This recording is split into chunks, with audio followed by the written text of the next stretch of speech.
Hello and welcome to the 5-Year Plan Podcast. We're back. The new season is upon us and the pod is back. And of course, it's sponsored by Vector Printing for your printing embroidery needs. Go to vector.co.uk. Is Vector with us? Okay. Nice. And JCIS, the global research and brand consultancy from South London. Visit jc-is.com. I will. Oh, the world's done. right again. Yeah, Nice. I will. Nice. Summer's nearly over. Football's back. Endicott saying I will. I will. Oh, Yes. the world's a better place. Parity's all of a restored. It's good. So James Endicott is here. Oh, hello. How are you? I'm very good, thank you. How are you? I'm very good, thank you. Yeah, Kevin Day is here, of course. Oh, yeah, I'm fine. I'm wondering what pod number it is for those of our training. 259. 259. 259. Let's just say it's 259. Andy Street. Hello. How are you? Yeah, I'm all right. He's all right. So I'm a solid 6.5 out of 10 today. Oh, okay. Ooh, That's not bad, actually. that's not bad for him. So, lads, the season starts in 2 days. Yikes. Yeah. It's crept up on us. We were saying before the pod, didn't we? Now, I took the Endicott approach this summer of ignoring all football. I'm assuming you did the same thing, James. After the World Cup, the World Cup finished, then I basically put my head in the sand until today. Is that What, why you're that here? whole Is 2 weeks? Is that why? Yeah, exactly. Is that why your hair is that colour? That's no. This is more Viking gold than sandy-coloured sand. It's because you get involved. And obviously I've dipped in a little bit and seen the odd tweets here and there, but I don't because you can't hide from it. But it's just full of fantastic stories and ridiculous people's assumptions. Right, which we will come on to. I made the opposite mistake. I made the mistake of I couldn't get out of the habit of checking CPFC News Now every 20 minutes, thinking, well, something must have happened now, and then forgetting that you have to make that distinction between made-up stuff and things like transfer Real talent life and fantasy. and actual, and it turns out there was only of that every 20 minutes for 4 weeks, probably 2 minutes when actual real things transpired, and as for the Mirror, let's draw a veil over those. No, Wow. let's talk about them later. We can talk about that. More importantly, how have you been getting on with the heat? I'd imagine this has been the worst summer ever for you. It's been. Let's not go there. It's been delightful, hasn't it? There's still some residual warmth knocking about the house, which I don't. There's little pockets of warmth as all around the house going. Get out, stop. It's going to continue until October, Kevin. No, it's going to be mildly warmer than that. It's all right. I went to Edinburgh last week. I'm going to Edinburgh next week, so I've had my Getting away from it. share of the heat. That was despicable. How any sane, civilised person can say this is what it was just. Global The warming, worst mate. night was the semi-final, and with the combination of the heat, the alcohol, and the disappointment was.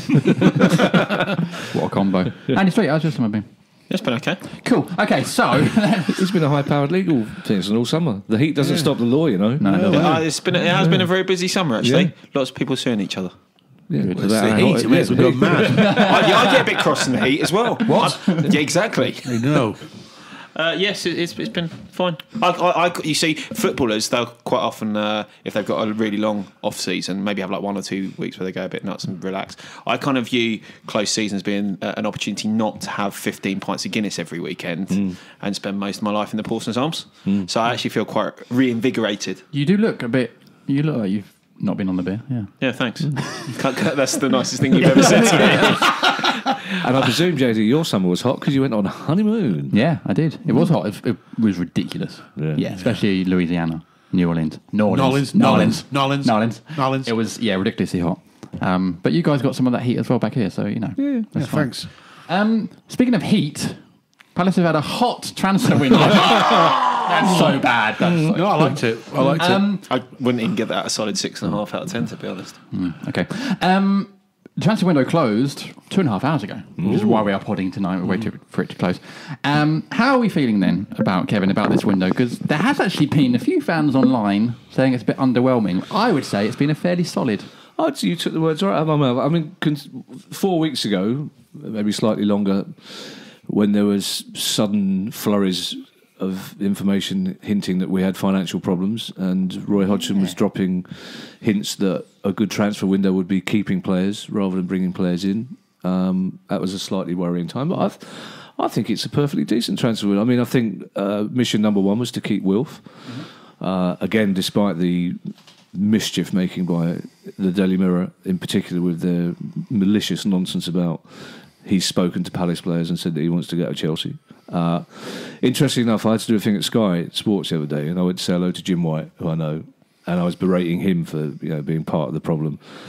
And he made the point. He said there's nothing that they say on Sky Sports. Nothing that they say on Sky Sports hasn't got a source somewhere. So it's not always a journalist or a club, but there is always a source for a story. He said, unlike the Mirror, since its new ownership, which will just basically say anything for clickbait to get people clicking on their website, and it must be unsettling for players, and it's just wrong. There's no, it's not even funny. It's not even, you can't even laugh at it. It's so outlandish. But so keeping Wilf was the first important thing. I think the players we brought in are great. Mayer's the interesting one. Henning Wehn, German comedian, who's a friend of mine, who used to be a journalist on Süddeutsche Zeitung, football journalist. He thinks it's a mistake. He described him as a wrong and a Herbert. Okay. But Henning also... Don't get many of them in South London, do you? No, you don't. Well, Henning also doesn't like players who don't tuck their shirts into their shorts. He's a traditionalist. Yeah. But he says he's a brilliant player, but he's got a reputation for being a bit of a hothead. But that's fine. It wasn't... His nickname was the German Messi. Joachim Low described him as the best young player. When they won the Under-21 World Cup, he was player of the tournament. I think he's probably as surprised to find himself at Palace as we are to find him there. But there was a thing in the Guardian showing headlines from back pages all across Europe. It's basically, how did that happen? And he's still 22. He's still 22. Very young. And I think if anybody can deal with Herberts, wrong-uns, then Roy Hodgson's it. And I think absolutely. I think we've got. If I was being critical, I would like to have seen another centre-back cover at centre-back. But I think we've got two players in every position and we've brought better players in than I've got out. So I think it's it's a strong win, though. It's not spectacular, but I think it's very solid. I think anybody who's moaning about it's wrong, really. What do people expect? You know, I mean, you're not going to. I think it's really good. And I also think as well. I think Benteke, from what I wasn't at the Toulouse game, but from what I heard via you, actually, JD, is that he looked a completely different player. So that's almost like a new signing as well. Yeah, a good game. What was your reaction to Max Meyer signing then? Who is he? That was my first. Never heard of him.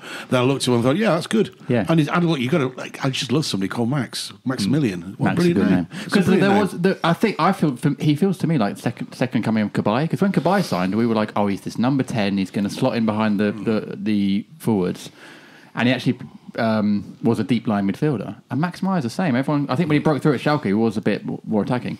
But he's actually a deep line midfielder, and he's 22. So we've almost got a young Cabaye. He's very young. I think as Kev hinted at, I think any manager. I think Roy's a great manager for something like that. I think his experience in Europe will really help. And I just think you get a player like Max and the reputation he comes with, and for him to come to Palace is good. He's not going to, for want of a better word, a bigger club.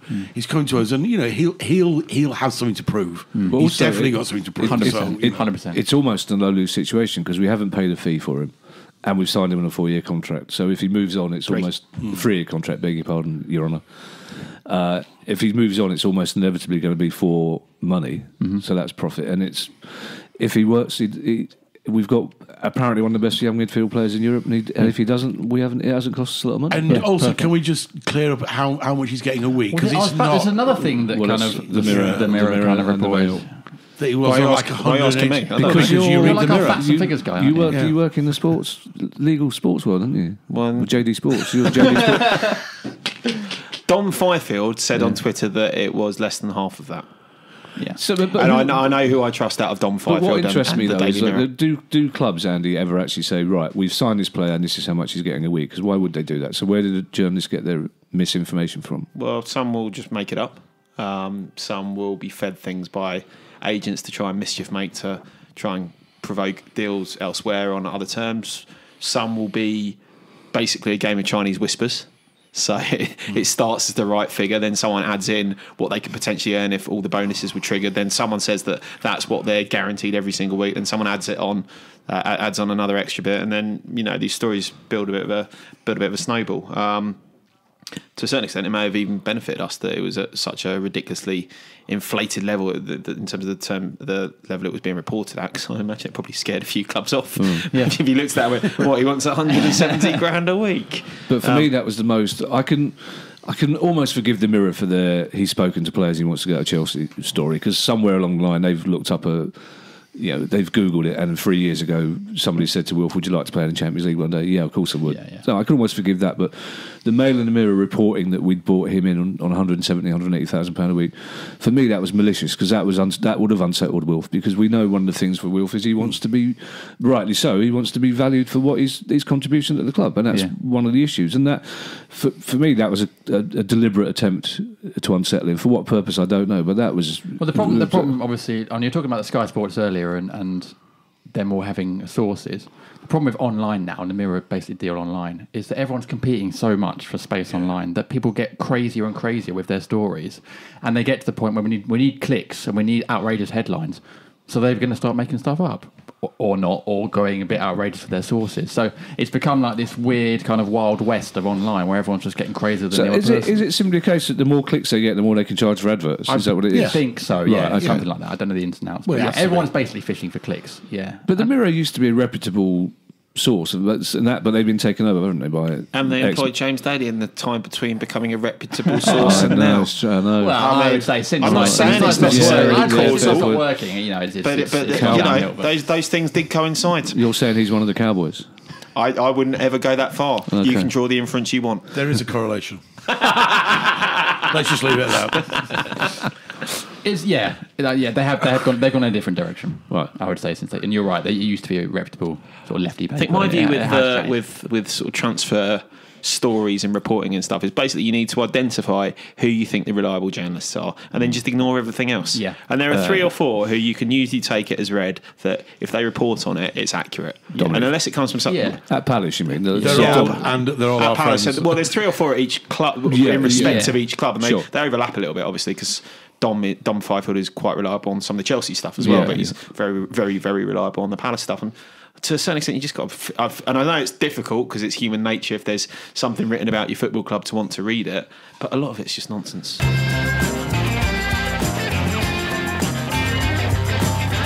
Welcome back to the 5-Year Plan podcast. Hey! Oh, come on. The others were too busy on social media. Of course they were. Well, they were on social media confirming that RU has gone through. Yes, it's just come through during the pod. And Well, that's exciting. one thing, one of the quotes from Jordan says, "The manager, chairman, and sporting director all made an effort for me to be here today, and I have to thank them." So our little. So Dougie did do something. So Dougie obviously did something. Fair play. We are, of course, sponsored by Vector Printing for your printing embroidery needs. Go to vector.co.uk. Okay, cool, yeah. And JCI. At least let me get. There's a contract. Come on, I've got to get it. I've done it already. JCI stories and bring JCI.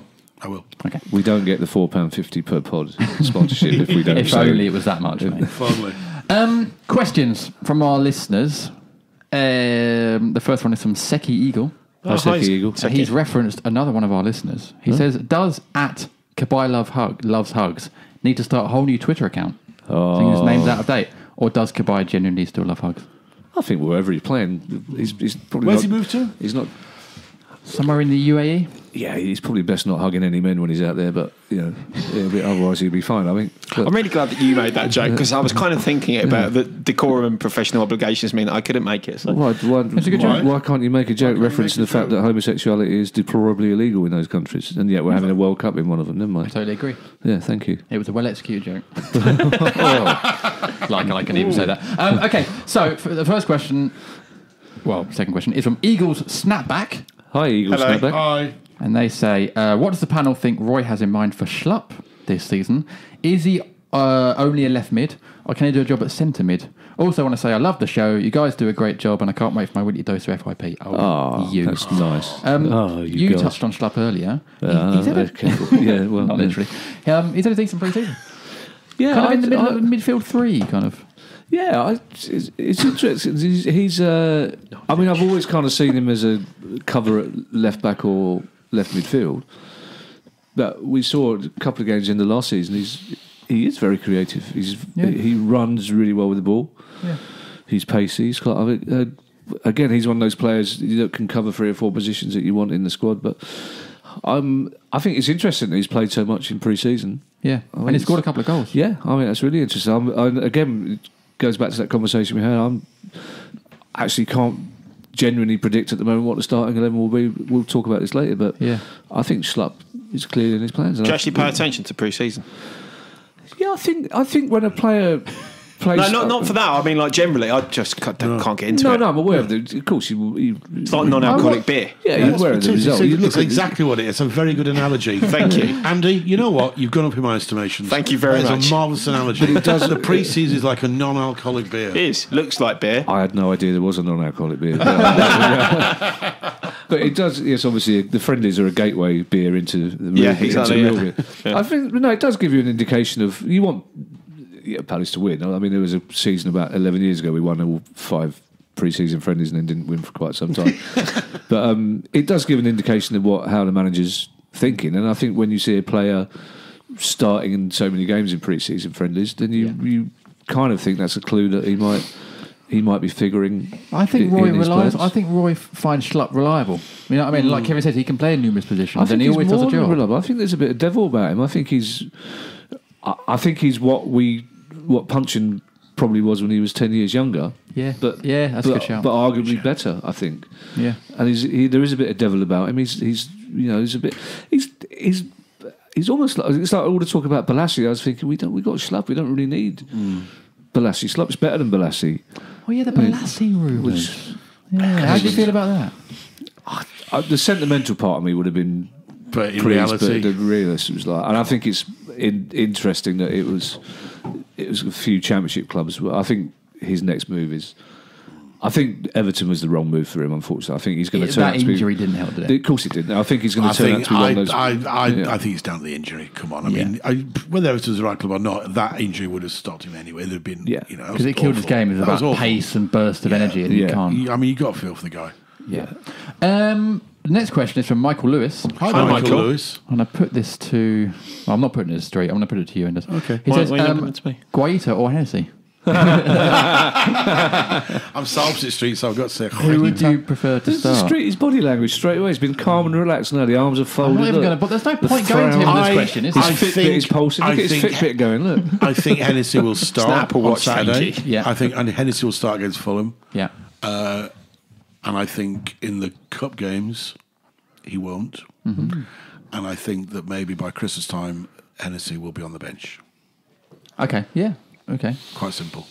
I agree with the fact that I think I think Hennessy is at the moment is our number one keeper in the eyes of Roy. In the eyes of Roy, but I don't think Guaita's being prepared to become the number one keeper. I think Hennessy will be the number one keeper until such time as he'll probably go through the whole season mistake free. I imagine because he's that good. Sorry, Street. Don't get me wrong. I'm now well accommodated with the fact that after the coming nuclear apocalypse, which can't be too far off now, the only things that are going to be left are the cockroaches and Wayne Hennessy standing motionless between 2 white posts in SE24 6PU. It's just a fact. It's just a fact. You can't sign the second best keeper in Spain and not play him, surely. It's just very Palace. We signed someone who's recently won a World Cup winners medal. Yeah, and we didn't play him. And didn't play him. Mandanda. Yeah.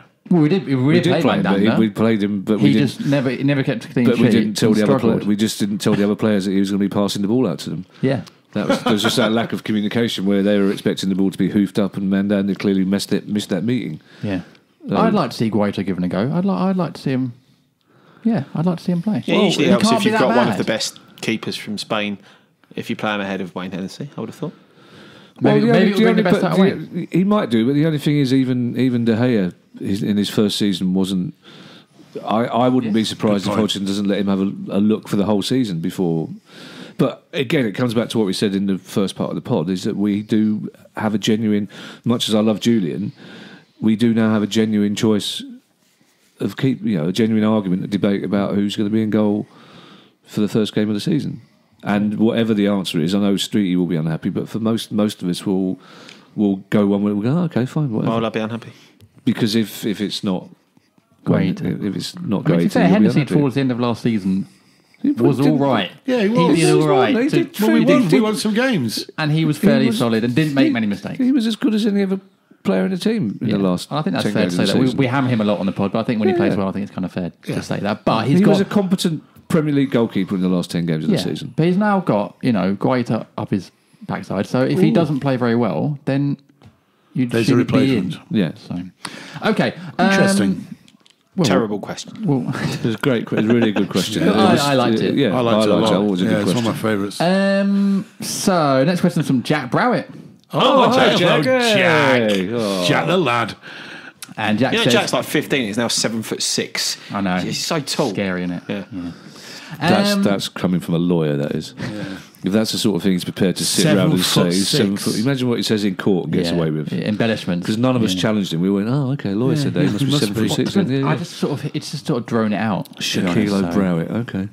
Anyway, Jack's question says, after a good display against Toulouse, do you think Benteke could have a revival season and play like he did in his first season with us or his time at Villa? What would he need to do to reach those heights, and how many goals do you think he'll score this season? Kevin, he can't be as bad as last season. In a straight, I thought Benteke would stay this season, and I hoped that it would be that old cliche like signing a new player. Everything I've heard from around the club says that his demeanour and his attitude is 100% different to what it was last season. He seems to be, even people talking about his social media account, he seems to be buoyant and upbeat and enjoying life again. It's very funny, with the thing with Splashgate today, where Patrick Van Arnold tweeted that he was very sorry that he splashed the thing, but then Benteke tweeted in the afternoon that the Sky reporter should watch out because they were all having bets in the dressing room as to who could splash him again on the way out. Yeah. So it seems, and I haven't seen him, but people who have been at the game said he's physically much more.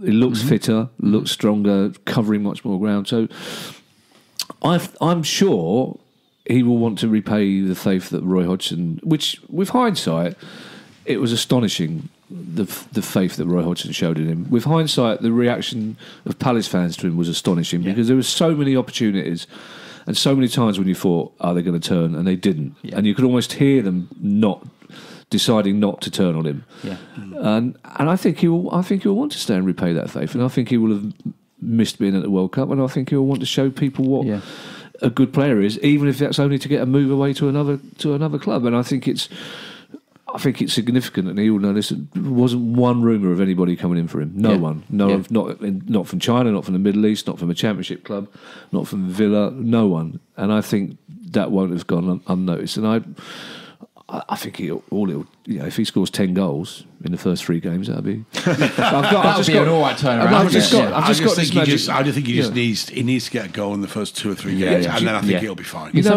what it's like when you probably don't drink as much as I do, so you may go straight to sleep. I don't know. But it's like when you're on the verge of going to sleep and you suddenly all these things come in your head. Yeah.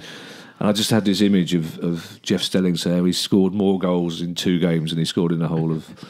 That will be 3. Yeah, well, doable. Exactly. 3 Is that goals. 3? That's possible. But 3 goals in 2. It just seems to me that he will definitely start on Saturday without a doubt. Yeah. And he seems to me like a man on a mission, and I think that can only be a good thing because we did keep trying to say last year he's a really good player at a terrible season. That point about the fans is really pertinent as well, because if it was like West Ham or someone like that after that season, last season, James, there'd have been over it. I remember the final part of the season. We asked what our favourite bits were of the season, and mine was when the players gave him the ball to say that penalty against Leicester when we were already 4-0 up. Yeah. And gave him the ball to say that penalty, and just everybody was you could feel everybody just praying to score it. And when he scored, the relief around the stadium, and it wasn't that we'd got 5 goals against Leicester, the fact that Benteke had scored, and I think that moment was a real turning point for him. Yeah, hopefully. And also, from a stats point of view, I'll go to you because you're all about the stats and the XG and all that kind of stuff. Surely, they would suggest that he will have a much better season. You would have thought so. There's one school of thinking in analytics that says it's not so much your ability to finish that matters, it's your ability to get into the positions where you're able to finish. That's why all those analytics guys rate Sterling ridiculously highly, and your average punter down the pub doesn't. So you'd hope that there would be a ding ding ding first pull of the season, regression to the mean. Thank you very much.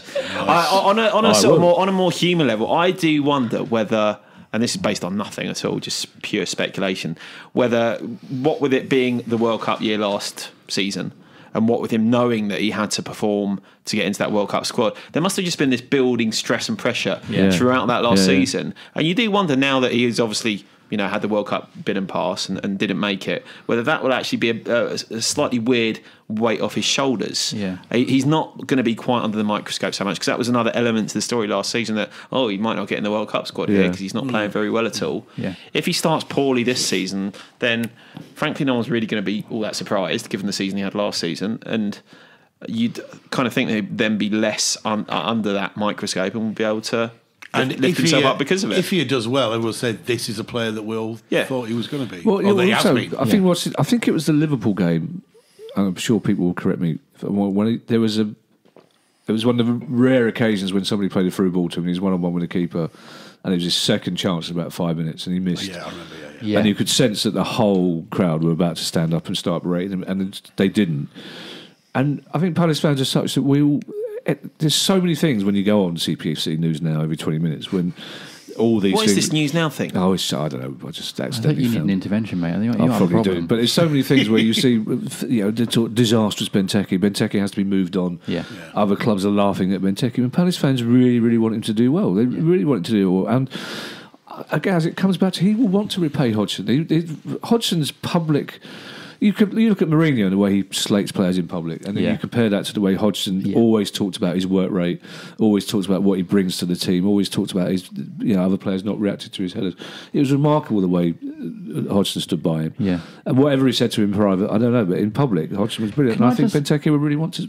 I can pick up a point Andy said about the sort of psychological pressure, and this is less of a Palace thing, more of a general thing, but I saw a documentary about West Brom. There was an artist that went to West Brom. Oh, fantastic. So piece of good, TV. wasn't Fantastic piece of TV. And Ben Foster came across really well there. He was talking about psychology in football and how a lot of clubs don't have psychologists. And I think we underestimate a lot of the pressure that these players are under and the psychological toll it can take. I think Benteke is a massive example of that last season. Is that something the football club should be conconcentrating on more? I thought that was really interesting because Ben Foster, seriously, if you get a chance to watch it, it was on ITV and it was no fanfare at all, but it's what's it called again? It's called... an artist's impression of the football club. But he's quite well. He does a show with Frank Skinner on Sky Arts. He's half German, half Chinese. This painter, and he had no interest in football, but he approached West Brom because he thought a football club would be a fascinating thing to spend the season with. And Pulis was amazing. His relationship with Pulis. Pardew clearly didn't want to get involved because he's not in it at all, and then Darren Moore did. And the players all took the mickey out of him relentlessly at the start, but then 3 or 4 of the players really liked him. But Chris Brunt and Foster, who spoke to him about that, Foster talked about not enjoying playing football because of the enormous pressure, but also they spoke to Foster about sort of December, January time, just saying, I can't sleep because I'm worried about people losing their jobs. Yeah. If we go down, 25, 30 people will lose their job here. And I thought that was amazing because it never occurs to you that players are aware of that as well. But they work with these people every day. Yeah, and Foster said, I'm thinking every time I go out on a football pitch now, I'm thinking about those people. And he said, I can't play football under those. It's really difficult. So but I think Roy Hodgson, in his own quiet way, is the psychologist at Palace. And I'm not sure whether we have... I don't think we've got an official club psychologist, but Hodgson, I think, is that person. And I think Hodgson will have been talking to Benteke all the way through last season. Clearly the other players did, because the players never turned on him either. And I think Hodgson, just by picking him again in all the friendlies, and he will start again on... it's got to give Benteke a lift. It's got to make him want to do... Yeah. Well, it's the thing, you talk about psychology of football and the psychology of sport and all that, but really it's what used to be called confidence. Yeah. And we talk about it week in, week out, and it really is... Yes, of course, confidence can be all these different levels, and we could talk about the worry about what's going to happen to the people who work at the club and all that stuff, but it's all about the self-confidence you get, and if it's a team sport, then it's about the confidence of people around. But as well. As a society, we are getting better at kind of men talking about mental health and kind of talking about their feelings and stuff like that. Yeah. You'd think football would catch up with that. You'd think football would have... It's not. It's really behind us. Football's in the dark ages. I mean, let's be honest. The whole structure of football is in the dark age. I mean, there's no women involved. There's hardly any black people involved, apart from the ones on the pitch. Yeah. And it's it is. It's disappointing, isn't it? It's really disappointing as a fan. and as a follower of football, it's disappointing. But we just hope it's going to change, and it will change. But it's going to take a long time. Yeah. But obviously, I've not seen the program, but programs like that make football real to people. Yeah. In the same way that seeing Paul Gascoigne in 1990 crying changed football. Yeah. I mean, changed football in this country. That did just that one thing, because people saw it as a human thing, and they saw frailties in it. Yeah. It's not just The about vulnerability of the football. vulnerability of it. Yeah. And I think this type of program is the same type of thing, and it's important. And I think players like Benteke, and all players, but Benteke is a great example of how it's affected. We saw that firsthand. Ben Foster is, I think, just moved to Watford, hasn't he? So he's back in the Premier League. So Okay. But what was interesting though about this particular program is that this guy painted portraits of some fans as well, and had no idea about what football meant to football fans. And these football fans were just totally bemused by him because they didn't. He'd never been to games before, and he went to every home game that season. And just by the end of it, he was crying when they got relegated. It was like, so it was a really good piece of work. So it's called, I've googled it. It's called the Football Club Artist in Residence. It's on Channel 4. I think it's still on their 4-player. So definitely recommend, or whatever that's called. No, I'd like a bit 4. Definitely recommend watching that. Let's just wrap up the Benteke chat then by answering the question, which was how many goals are you going to score this season? 15. I'll go, I'll take that. I'm going to go 15 and a half, just to be like, Straight. 12. Okay. Yeah, even 12 would be a decent return, wouldn't it? Well, even 15. Well, also the other more. So Obviously. the other problem certainly Depends if they might have been the League Cup or something, or the Milk Cup, whatever it's called. well, then we get to the final. But the other problem, in terms of pressure, is that certainly in the first part of the season he's the striker. Yeah. He's the one who's expected to score all the goals, especially when Wilf wasn't playing. It's like, Do you not remember the absolute uproar when he got injured just before the Spurs game or thereabouts? And Steve Parish had said about the Sun not coming up on Twitter. And people said, what if Benteke gets injured? And then obviously it created a tiny bit of a Twitter storm, like absolutely everything But does. then it gave us Wilf and Andros up top. Yeah, it did, but now there are other options. He's not expected, this season to be the sole goal scorer, and I think that might take the pressure off him as well. FA Cup semi-final winning Connor Wickham back. We have. Yeah. Is he back? Looks like it. Yeah, plus Sherlock. He's got another knock, but not a long-term one. Yep. There was rumours Sherlock was going to go out on loan, actually, wasn't there? So I don't know, but Wilf was really complimentary about Sherlock after the Reading game. Zaha said that when he put the cross in for Sherlock's goal, I knew that he'd be there. Oh, that's interesting. I knew that he'd be strong enough to strength the defender. And Wolf said, I've really enjoyed playing with Sherlock in training. We've started to get a bit of a bond going. Oh, that's great. Which is, again, another indication that Wolf wasn't going to go anywhere, because why the bloody hell would he put that on his Instagram account if he was going to move to another club? So, well, Wolf's Instagrams is another issue where people have been picking up on stuff that he's been talking about, not even about football. And he's about his car. To the extent that he had to clarify that most of the things I'm talking about. Next question is from She Watched the Sky. Oh, that song of some sort? Lovely, Possibly. I'd be amazed if there wasn't a song that had those. Anyway, She Watched the Sky. Faye bands. Where do you get this idea that I work with Faye Bands? I wouldn't say the Libertines. She's a great singer, wasn't she? Faye Bands. Faye Bands was a great singer. Anyway, that's good. Will this be the year that we finally put two halves of the season together instead of all giving us a half attack for half of it? You are have we mad. even done that? No, No. that's not Since going to coming happen. up, we don't It's do not that, going do to we? happen. No. Of course it's not. Are we going to be bad first half though, or I second don't know. half? That's the No, main no, question, my- I don't think it's going to be halves. I think it's going to be more like thirds. Oh, Yeah. okay. I think it's going to be third. I think we, Mixing up a bit. No, I think we're going to be second in November and then 15th come. I do. Yeah, it's Palace. Of course, it isn't. You don't know from one week to the next. But I've got a feeling that this is. I think the squad is strong enough. yeah. No, I just think we've got. No, I feel it in my bones. Well, no, It's yeah, but it's our year not to have a relegation struggle. That's as high as the bar is. That'd be nice. That's as Well, high as that'd the be bar nice. is set. But it's only the second time we've been in the Premier League that a manager's had a pre-season. He's a very, very good manager. Well, He's you know very what? popular. And It's so- less than 40 hours to kick off. He could still leave. That's true. I think the indicator. Had Pulis left by this point? I don't Yes, think he it had. was it I think 48 hours before. This was the day he left, I think. Yeah. The day Martin Kelly signed. Can we just get on Twitter and just check Roy hasn't gone? You never know.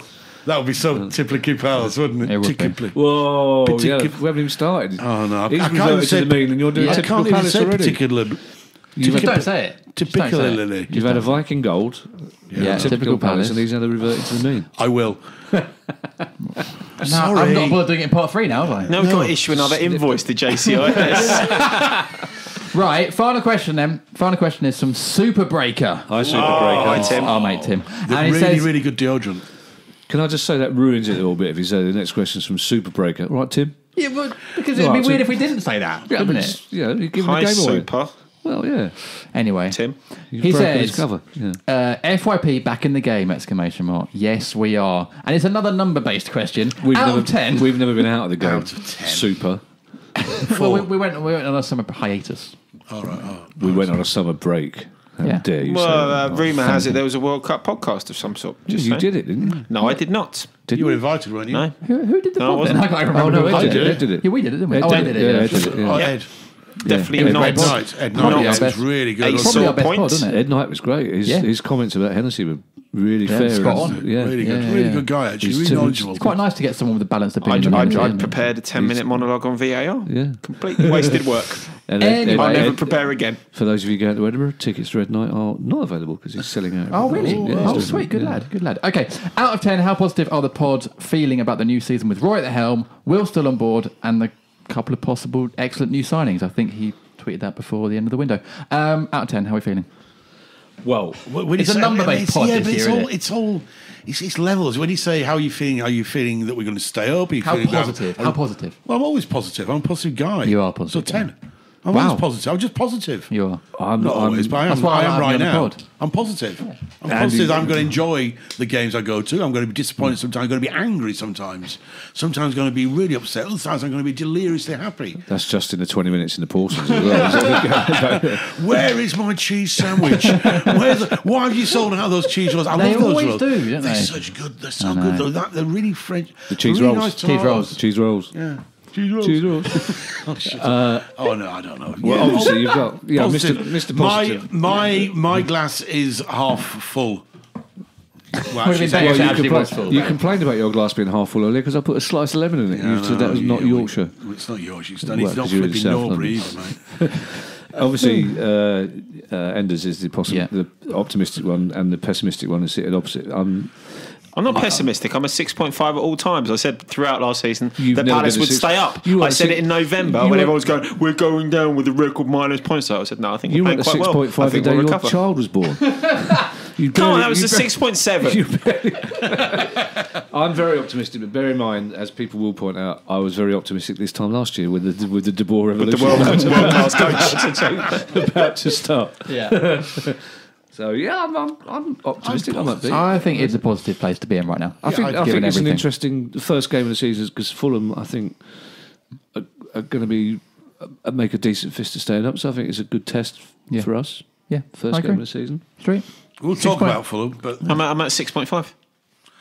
How about you? What's wrong with 6.5? 8. I'm at an 8. Oh, you're an 8. Yeah, Oh, that's that's right. nice. That's good. A Nice. lot of numbers on this pod. A lot of numbers. It's like a countdown. Very isn't it? rarely funny numbers. Yeah. weird numbers. Very, Yeah, rarely, it's true. very rarely funny. Yeah. True. Well, in that case, then let's move on to part 3, where we'll be previewing Palace's first game of the season against Fulham.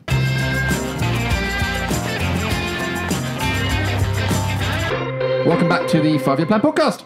Hey! First pod of the season, sponsored by Vector Printing for your printing embroidery needs. Go to vector.co.uk, it's Vector, Okay. and JCIS, the global research and brand consultancy from South London. Visit jc-is.com. I will. Sweet.